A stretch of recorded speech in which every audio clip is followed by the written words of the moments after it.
afternoon. My name is Larry Sinclair. I am actually the author of Barack Obama and Larry Sinclair, Cocaine, Sex, Lies, and Murder. And in a perfect world, I would be the poster child for the liberal left. Lifelong, openly gay male, never in the closet, never let anyone tell him how to live or that he couldn't be one way or the other, always spoke my opinion, always stood up for other people, and always reached out and gave the shirt off of my back to help someone else over myself. But of course, we don't live in a perfect world, or at least not a perfect world from the perspective of the left or the right. But this video is not about politics. Being the subject and the victim of online libel as well as published libel, I decided to do a video series titled How Not to Get Sued for Libel for Dummies.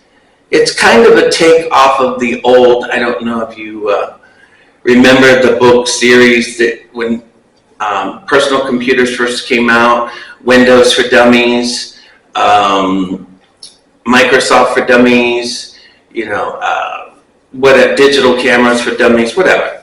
So I thought, okay, let's do a series of short, informative yet entertaining videos explaining how not to get sued for libel.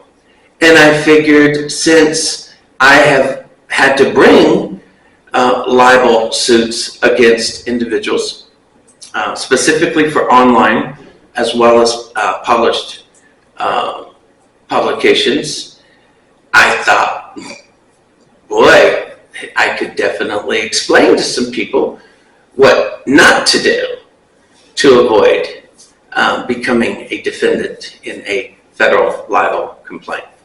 So, I can assure you that as an old cocksucking faggot, I can definitely give you some pointers on what not to do. The first and most important thing to avoid being sued for libel is just don't libel anybody. Don't publish something that you know is not true. Do not publish something that someone else published that you just copied and pasted. Basically, don't be lazy. Don't use someone else's work and pass it on, pass it off as your own. The internet and technology is a wonderful thing. Social media can be such a benefit to all of us. Yeah, right. But no, seriously. We can stay connected in ways that we never could before. We can exchange ideas and engage with each other like we've never been able to do before. And, we can share moments that used to have to be caught on film, and you hope like hell you got the shot. But it can and has become a venue for people to attack, malign, harass, falsely accuse, libel, and just be outright false in what's disseminated and distributed and published. And that's sad because the evil, the desire to tear people down, to try to destroy people and destroy lives, seems to have become the overwhelming desire and majority of social media and technology today. And digital publications, since You know, the way of the actual printed newspaper has long since faded away. But anyway, I figured doing these short videos, I would use examples of what not to do, especially when you're directing it at me, in order to not be sued for libel. So,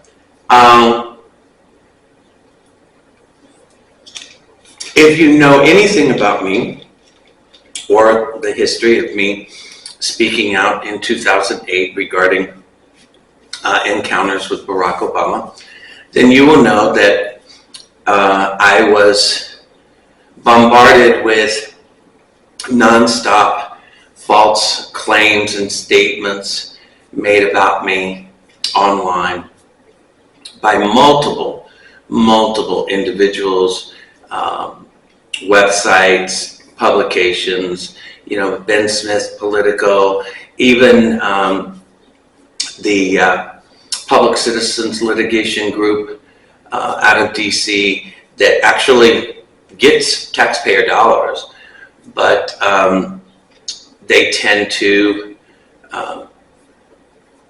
get involved in cases in going after anyone that might threaten the philosophy or the agenda of the left. So it gets to the point to where you don't know. And in 2008, I will be honest with you, when I first spoke out about Obama, I probably should not have done it alone. And I tell people today, if you ever find yourself in a situation to where you need to speak out publicly regarding a popular public official or politician, definitely do not take it upon yourself to do it on your own. You are going to need to get a group of individuals beside you and standing with you when you do it. Otherwise, you are going to find yourself caught up in what I got caught up in initially, which is always on the defensive, thinking that you need to respond to every false accusation, every claim, every attack that's directed at you online. And if I say I have any regrets from speaking out in 2008, that would be the only one, which is that I allowed myself to get drawn into always feeling the need to have to respond to every single lie and claim and effort to portray me as something that I wasn't. So, like I said at the start, the first and most important and easiest way to avoid being sued for libel is simply don't libel anyone.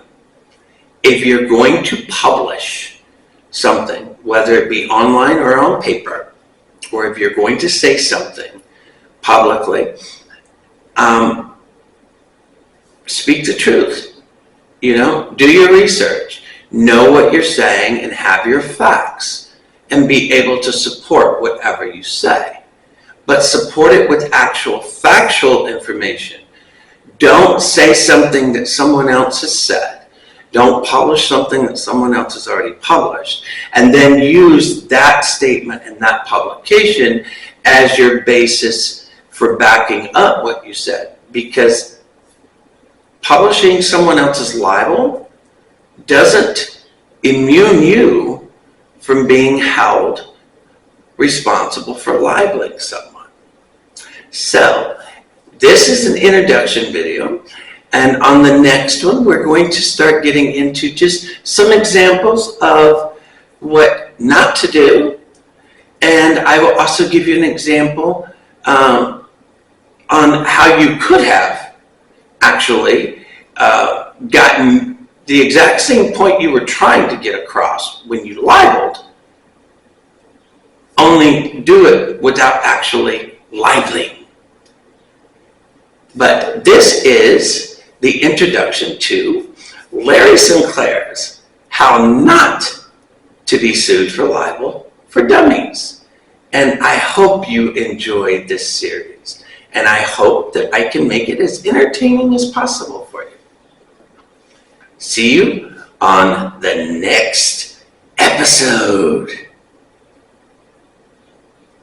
You gotta be the man.